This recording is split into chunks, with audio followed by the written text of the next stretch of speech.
You came for my money? You got court. My wife abandoned me when I was diagnosed with cancer at 29. "You're too expensive to save," she said. "Real classy, right?" 5 years later, I'm still here, still breathing, and still paying off medical bills that could fund a small country's defense budget. I'm Eli Carver, 34 years old, former auto mechanic turned part-time Uber driver. My hands still smell like motor oil, even though I haven't worked on an engine in months. These days, I spend most of my time shuttling drunk college kids in airport runs, trying to scrape together enough money to keep the lights on in my crumbling craftsman house. The knock on my door came on a Tuesday morning in October. I was sitting at my kitchen table, staring at a stack of overdue bills and wondering if ramen noodles counted as a balanced breakfast, when someone started pounding on my front door like they were trying to break it down. "Mr. Carver, Mr. Elliot Carver." The voice was professional, crisp. Not a bill collector then. They usually just left threatening notes. I opened the door to find a tall man in an expensive suit holding a leather briefcase. He looked like he'd stepped out of a law firm advertisement, all polished shoes and perfect haircut. "I'm Daniel Freeman, attorney with Freeman and Associates. I need to speak with you about an inheritance." I almost laughed. "I think you've got the wrong guy. Nobody in my family has 2 nickels to rub together. Are you Elliot James Carver, married to Veronica Lynn Carver, diagnosed with stage 3 lymphoma in 2019? My blood went cold. "How do you know about my medical history?" "May I come in?" This is rather complicated. I led him to my living room, which consisted of a sagging couch I'd bought at a garage sale and a coffee table held together with duct tape. Freeman didn't seem fazed by the surroundings. He opened his briefcase and pulled out a thick folder. "Mr. Carver, you've been named as the beneficiary of a substantial inheritance. $63 million to be exact." I stared at him. "That's not possible." The donor was Dr. Marcus Chen, a medical researcher who specialized in cancer treatment. He died 6 months ago and left specific instructions that his estate should go to someone who survived cancer without family support. Your case came to his attention through medical records. My head was spinning. $63 million. It was more money than I could comprehend. Why me? Dr. Chen's notes indicate he was impressed by your survival rate despite having no support system. He wanted his money to go to someone who understood what it meant to fight alone. Freeman pulled out a photograph and slid it across my coffee table. "However, there's been some complications. Your estranged wife and her boyfriend have been contesting the inheritance, claiming you're mentally unfit to handle such a sum." The photograph showed Veronica and some guy I didn't recognize sitting in what looked like a lawyer's office. She looked exactly the same as when she'd walked out on me. Perfect blonde hair, designer clothes, that cold smile that used to make my stomach flip. Now it just made me angry. "Who's the guy?" "Derek Ames. He works in pharmaceutical sales. Apparently he's been advising your wife on how to challenge the inheritance." I studied the photo more carefully. Derek looked like every pharmaceutical sales rep I'd ever met. Artificially white teeth, gym-built physique, expensive watch.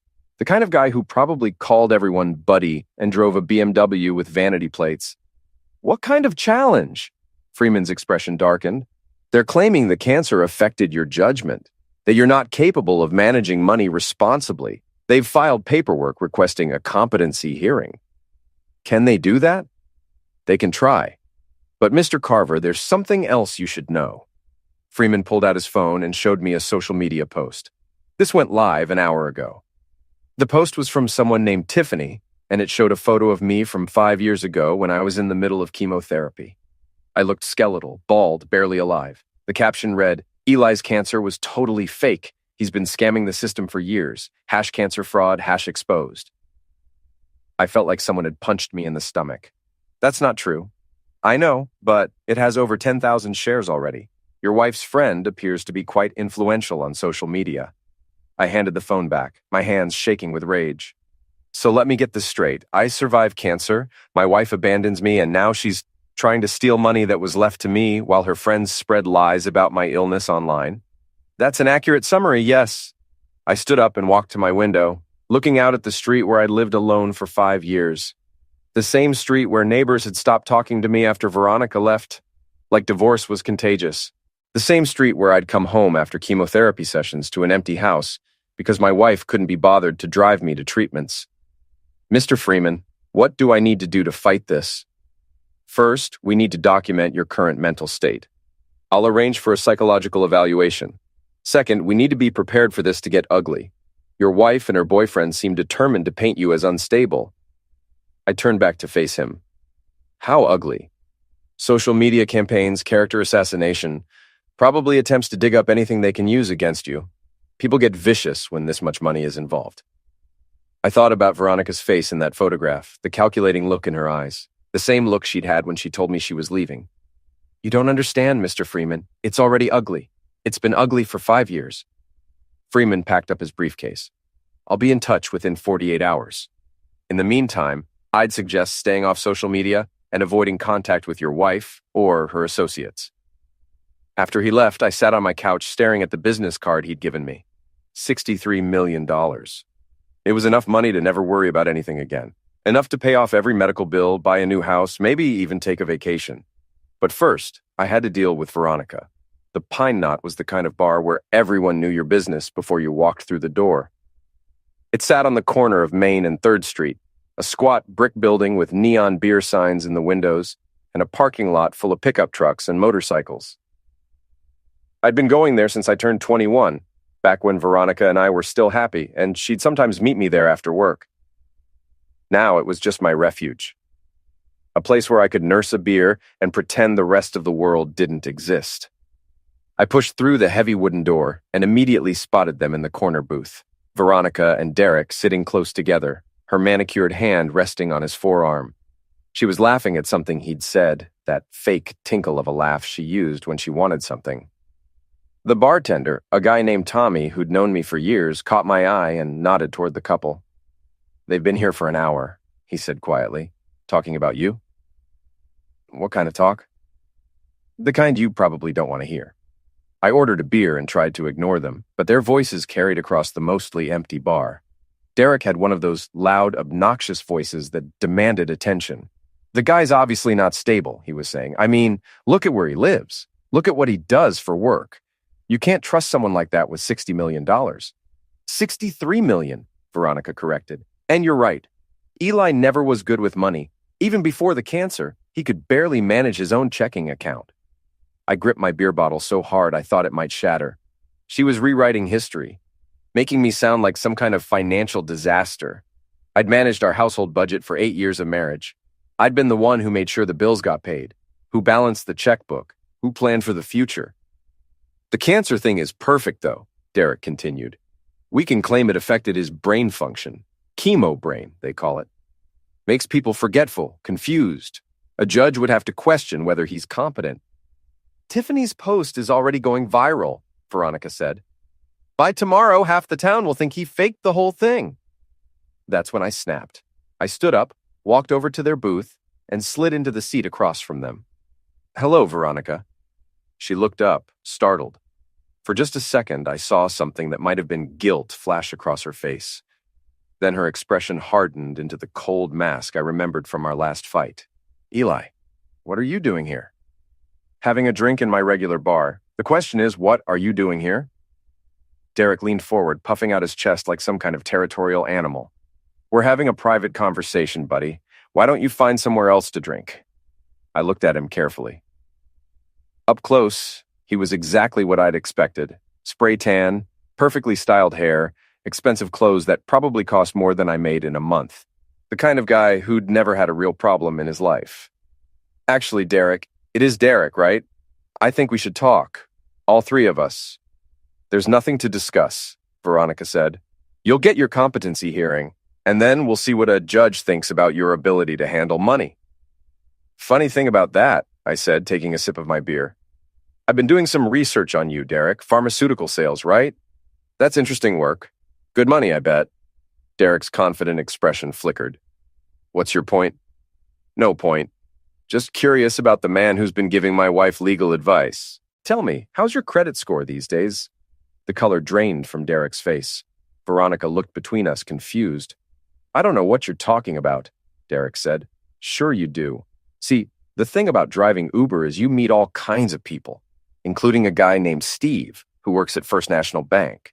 Steve's got some interesting stories about local pharmaceutical sales reps who've been having trouble with their car payments. Derek stood up abruptly. Come on, Veronica. We don't have to listen to this. But Veronica was staring at him with a new expression. Derek? What's he talking about? Nothing. He's just trying to cause trouble. I pulled out my phone and opened the voice recording app I'd been running since I sat down. Actually, I think the trouble started about 5 minutes ago when you two were discussing my chemo brain and planning to defraud me out of an inheritance. You can't record us without permission, Derek sputtered. Actually, in this state, I only need one party's consent for audio recording. That would be me. I looked at Veronica. Did you know your boyfriend here owes $40,000 on a BMW he can't afford? Or that his company's been garnishing his wages for the past 6 months? Veronica's face went white. Is that true? Veronica, don't listen to him. He's obviously desperate. The desperate one is you, Derek, which explains why you're so interested in my inheritance. I stood up and dropped a $10 bill on the table. Here's what's going to happen. You're going to withdraw your competency challenge, and you're going to tell your friend Tiffany to delete that post about me faking cancer. Or what? Veronica demanded. I smiled at her, the same cold smile she'd given me the day she left. Or I'm going to make both of your lives very uncomfortable. You see, I've learned a lot about fighting dirty in the past 5 years. Cancer didn't end me, but it definitely taught me how to survive. I started to walk away, then turned back. Oh, and Veronica, next time you want to have a private conversation about destroying your ex-husband, maybe don't do it in his favorite bar. As I headed for the door, I could hear them starting to argue behind me. Derek's voice was getting higher and more panicked, while Veronica's was getting colder and more controlled. It was the sound of a partnership beginning to crack under pressure. Tommy caught my arm as I passed the bar. That was something, he said quietly. That was just the beginning. The next morning, I woke up to 17 missed calls and 43 text messages. Most of them were from numbers I didn't recognize, but a few were from people I used to consider friends. The first text I opened was from my old friend Jake. Dude, what the heck? Tiffany's saying you faked cancer? That's messed up. The second was from my cousin Marty. Saw the post. Want me to pay this Tiffany chick a visit? The third was from my former coworker Paul. Always knew something was off about your whole cancer story. Too convenient. I deleted the messages without responding and drove to Freeman's office. He was waiting for me with a stack of newspapers and a laptop computer. It's gotten worse, he said without preamble. The story's been picked up by 3 local news outlets and 2 cancer advocacy groups are demanding an investigation into your medical records. Can they do that? Not legally, no, but they can make enough noise to influence public opinion, which could affect a judge's decision on the competency hearing. Freeman showed me the laptop screen.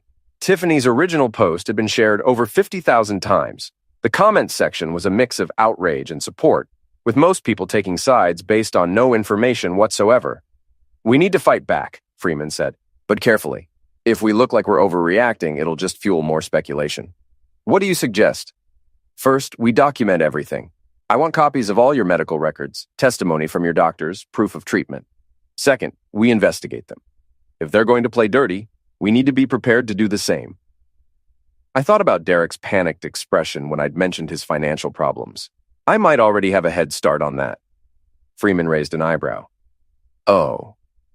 Derek Ames isn't exactly the successful businessman he pretends to be, and I have a feeling there's more where that came from. What are you thinking? I'm thinking I'm going to do what I do best. I'm going to drive around town, listen to people talk, and learn things they don't want me to know. The beauty of being an Uber driver is that people treat you like you're invisible. They get in your car and immediately start talking on their phones or having conversations like you're not even there. In the past 5 years, I'd learned more secrets about my town than a priest or a therapist. That afternoon, I got a ride request from downtown. The pickup address was familiar. It was the building where Derek worked. When I pulled up, he was standing on the sidewalk talking animatedly on his phone. No, he was saying as he got into my back seat. You don't understand. This could be big money, life-changing money. He gave me an address in the wealthy part of town and immediately went back to his phone call.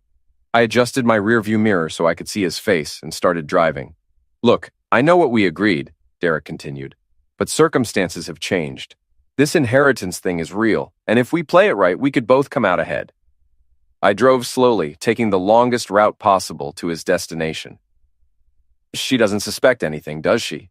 Derek asked whoever was on the other end. Good, because if this works, We'll have enough money to disappear. Start over somewhere else. My blood ran cold. They weren't just trying to steal my inheritance. They were planning to run away with it. The competency hearing is scheduled for next week, Derek said. Her lawyer thinks we have a good shot, especially with all the social media attention. People are already convinced the guy's a fraud. I pulled into the driveway of an expensive-looking house, and Derek ended his call. As he got out of the car, I got a good look at the address. It was important to know where my enemies lived. Thanks for the ride, Derek said, not even looking at me. No problem, I replied. Have a great day. As soon as he was inside the house, I called Freeman. I need you to do something for me, I said. I need you to find out who Derek Ames has been talking to about the inheritance case. And I need to know everything about a woman named Tiffany who's been spreading lies about me online. What did you find out? They're not just trying to take my money, they're planning to disappear with it. Freeman was quiet for a moment. Eli, I have to ask, are you planning to do something illegal? No, but I am planning to do something effective. That evening, I drove to Veronica's townhouse. It was in one of those new developments where all the houses looked exactly the same, with perfect lawns and two-car garages. Very different from the neighborhood where we'd lived together, with its old trees and character. I parked across the street and waited. At 8:30, Derek's BMW pulled into the driveway. At 9:15, a white Mercedes arrived. The driver was a young woman with platinum blonde hair and designer clothes. Tiffany, I assumed. I watched them through the large front windows as they sat around Veronica's dining room table with papers spread out in front of them. They were planning something, and I had a pretty good idea what it was. My phone buzzed with a text from Freeman. Found Tiffany's full name. Tiffany Walsh, 31, works as a social media influencer, has 200K followers on Instagram. Also found something interesting about Derek. He's been married twice, both ended in messy divorces involving financial disputes. I texted back, what kind of financial disputes? The kind where he was accused of hiding assets and manipulating his wives into signing over property, never convicted, but the pattern is clear. I stared at Veronica's house, watching my ex-wife laugh and gesture as she talked with her conspirators. She had no idea what kind of man she'd gotten involved with. Or maybe she did, and she just didn't care as long as she got what she wanted. Either way, she was about to learn that I wasn't the same broken man who'd let her walk away 5 years ago. Cancer had taught me how to fight for my life. Now I was going to fight for everything else. The competency hearing was scheduled for Thursday morning at the county courthouse. Freeman had prepared me for what to expect. Questions about my mental state, my financial history, my ability to make sound decisions. What he hadn't prepared me for was the circus waiting outside. Tiffany had organized a protest. About 30 people were standing on the courthouse steps holding signs that read "Cancer Fraud" and "Justice for Real Survivors." Local news crews were interviewing anyone willing to talk, and several cancer support groups had sent representatives to monitor the proceedings. This is insane, I muttered as Freeman and I pushed through the crowd. It's theater, Freeman replied. Don't let it rattle you. Inside the courtroom, Veronica and Derek were sitting with their lawyer, a sharp-looking woman in an expensive suit. Veronica had dressed conservatively for the occasion. Navy blue dress, minimal jewelry, her hair pulled back in a professional style. She looked like the grieving ex-wife of a troubled man. Derek, on the other hand, looked nervous. He kept checking his phone and whispering urgently to their lawyer. Judge Patricia Morrison was a stern woman in her 60s who'd been on the bench for 20 years. She called the hearing to order and asked Veronica's lawyer to present their case. Your Honor, the lawyer began, we're here today because we have serious concerns about Mr. Carver's mental fitness to handle a substantial inheritance. The evidence shows a pattern of erratic behavior, financial irresponsibility, and possible fraud related to his claimed cancer diagnosis. For the next hour, they presented their case. They brought in a psychiatrist who'd never met me, but was willing to testify that chemotherapy could cause long-term cognitive impairment. They showed the judge printouts of Tiffany's social media posts and the thousands of comments from people who believed I was a fraud. Derek took the stand and painted a picture of me as an unstable, potentially dangerous man who'd threatened him and Veronica at the Pine Knot. He seemed paranoid, Derek testified. Talking about recording conversations, making vague threats. It was honestly frightening. When it was our turn, Freeman methodically destroyed their arguments. He presented my complete medical records, including pathology reports, treatment schedules, and follow-up care documentation. He brought in Dr. Sarah Martinez, the oncologist who'd treated me, to testify about the reality of my diagnosis and treatment. Mr. Carver had stage 3 lymphoma, Dr. Martinez testified. His treatment included 6 months of intensive chemotherapy followed by radiation therapy. I have photographs of his treatment sessions if the court would like to see them. Freeman also presented evidence of Derek's financial problems and his history of manipulating women for money. Your Honor, Freeman said, this isn't about Mr. Carver's competency. This is about greed. Mr. Ames has a documented history of targeting vulnerable women and manipulating them into questionable financial decisions. Mrs. Carver is simply his latest victim. Veronica's lawyer objected, but the damage was done. I could see doubt creeping into the judge's expression. Then Freeman played his ace. He presented the audio recording I'd made at the Pine Knot, where Derek and Veronica discussed my chemo brain and their plan to challenge the inheritance. This recording clearly shows that the petitioners are not acting out of concern for Mr. Carver's well-being, Freeman argued. They're acting out of greed and spite. Judge Morrison listened to the entire recording with a deepening frown. When it finished, she looked at Veronica and Derek with obvious disgust. Mrs. Carver, the judge said, do you have anything to say about this recording? Veronica stood up, her composure finally cracking. Your Honor, my ex-husband has been stalking and harassing us. He's clearly unstable. The fact that he secretly recorded us proves it. Actually, Judge Morrison replied, the fact that he recorded you proves he was being prudent. The recording is legal under state law, and it clearly shows that your concerns about his mental state are fabricated. The judge ruled in my favor, dismissing the competency challenge and ordering Veronica to pay my legal fees. As the gavel came down, I felt a surge of vindication that was almost overwhelming. But as we left the courthouse, I realized the victory felt hollow. Yes, I'd won the legal battle, but the damage to my reputation was already done. Half the town still thought I was a fraud, and the other half thought I was crazy. Outside, the protesters had grown larger. Tiffany was giving an interview to a local news crew, claiming the judge had been bought off and promising to continue her investigation into my background. This isn't over, Veronica said as she passed me on the courthouse steps. People know what you really are now. You're right, I replied. This isn't over, but you have no idea what I really am. That night, I sat in my living room with a bottle of beer and thought about everything that had happened. I'd won the inheritance, but I'd lost something else in the process.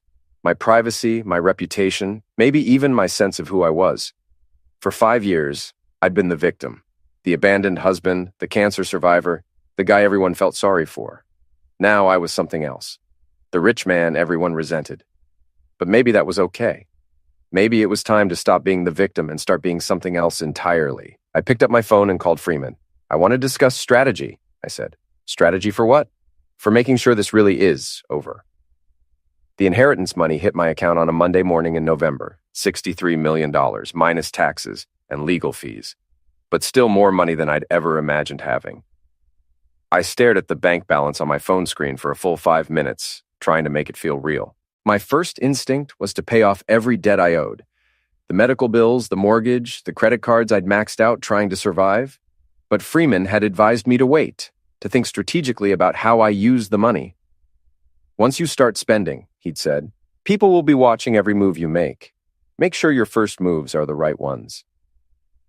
I spent the week researching Veronica, Derek, and Tiffany. It's amazing what you can learn about people when you have unlimited resources and a good private investigator. Derek Ames wasn't just broke, he was drowning in debt. The BMW was 3 payments behind, his credit cards were maxed out, and his ex-wives were both pursuing him for unpaid alimony. He'd been borrowing money from his pharmaceutical company's petty cash fund, probably planning to pay it back when he got his hands on my inheritance. Tiffany Walsh was equally interesting. Her social media influence was built on a foundation of lies, fake followers, bought engagement, sponsored posts for products that didn't exist. She was being investigated by the Federal Trade Commission for fraud, and several companies were suing her for breach of contract. But Veronica was the most interesting of all. My ex-wife, it turned out, had been having an affair with her boss, Jake Morrison, for over a year. She was also skimming money from her company's marketing budget. using it to fund her lifestyle while she waited for Derek's get-rich-quick schemes to pay off. Armed with this information, I began my campaign. First, I dealt with Derek. I bought his debt, all of it. The car loan, the credit cards, the money he owed his ex-wives. When you have $60 million, you can buy almost anything, including the right to collect on someone else's debts.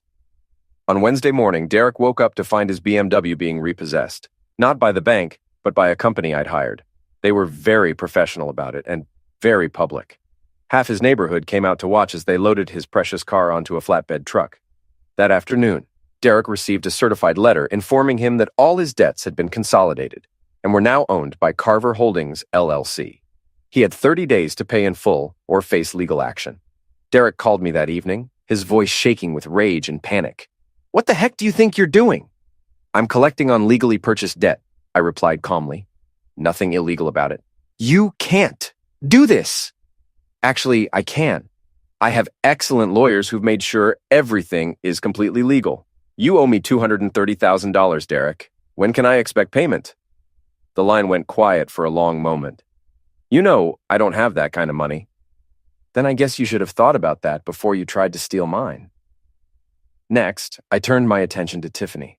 I hired a team of social media experts to document every fake follower, every fraudulent post, every violation of FTC guidelines they could find. Then, I compiled it all into a comprehensive report and sent it to every company she'd ever worked with, every platform she'd ever used, and every government agency that might be interested. Within a week, Tiffany's Instagram account was suspended, her YouTube channel was demonetized, and she was facing federal charges for wire fraud.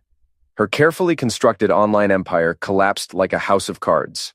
But Veronica required a more personal touch. I started by buying the company where she worked. It was a small marketing firm with about 30 employees, and the owner was looking to retire. I paid twice what it was worth and became Veronica's new boss overnight. I didn't fire her immediately. That would have been too obvious, too crude. Instead, I made her life systematically miserable. I moved her office to the basement. I assigned her the most boring, tedious projects I could find.